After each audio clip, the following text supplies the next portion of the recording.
U.S. inflation numbers surprised to the upside, once again officially putting the Dow Jones and the S&P 500 into bear market territory, and the bond market reacted accordingly, with 5-year interest rates going up by 20 basis points or 0.2%, which had an immediate effect on 5-year fixed mortgage rates, as well as an effect on the 2-year bond yield, officially inverting the bond yield curve, where the 2-year interest rate is now higher than the 10-year interest rate, which is typically a sign of a recession to come. And the reality of it is right now is that the question now is, how much do interest rates go up, and do they go up enough to push us into that recession territory where things could get a heck of a lot worse before they get better? But before we get into the details, do me that favor, hit that subscribe button, hit that notification button, please hit that like button so more people like you can see this video. And don't forget, on July 1st, we're giving away $5,000 to one lucky winner in our 25,000 subscriber giveaway. All you have to do to enter is be subscribed to this channel. Go to 360giveaway.ca, fill out the form, and you get an extra entry if you are following me on Instagram and if you share the contest socially. So again, 360giveaway.ca.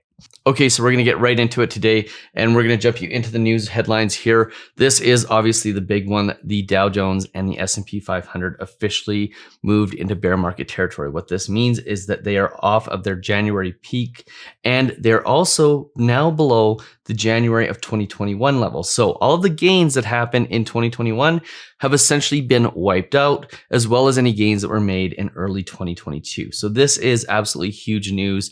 And a lot of people who thought they were really good investors are probably sitting there right now going, where the heck did all my money go? Because they've essentially lost 20% pretty much overnight. Well, maybe not overnight, but in a very short period of time.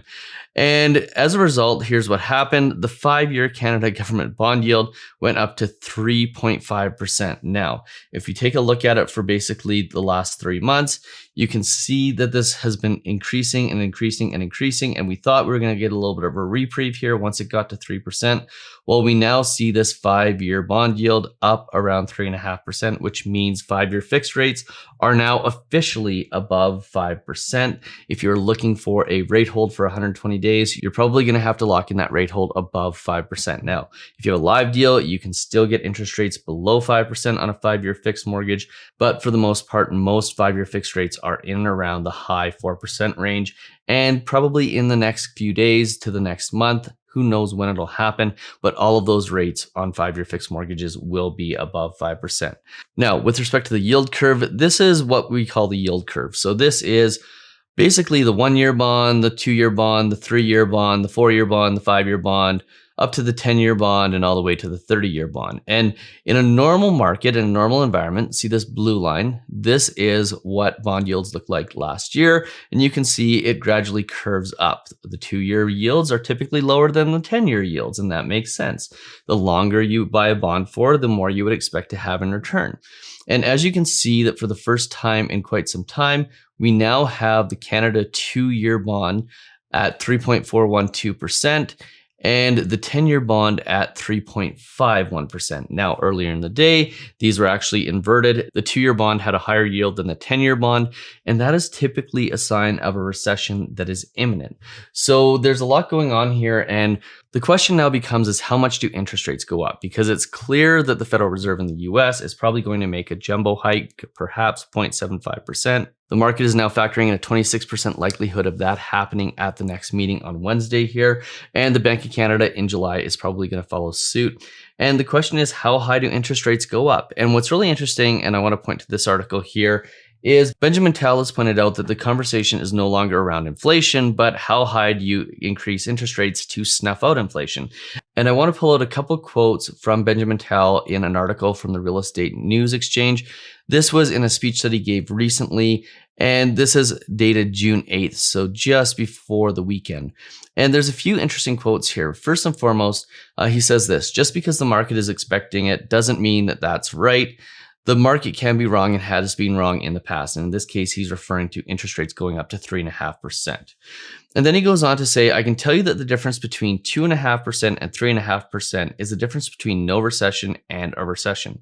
It's as simple as that. So what he's talking about here is that how high interest rates go is really anybody's guess.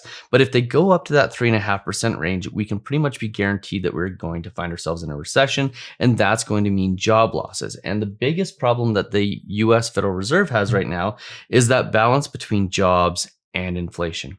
And he also makes it very clear here that inflation is a supply chain issue. It is something that will get fixed at some point.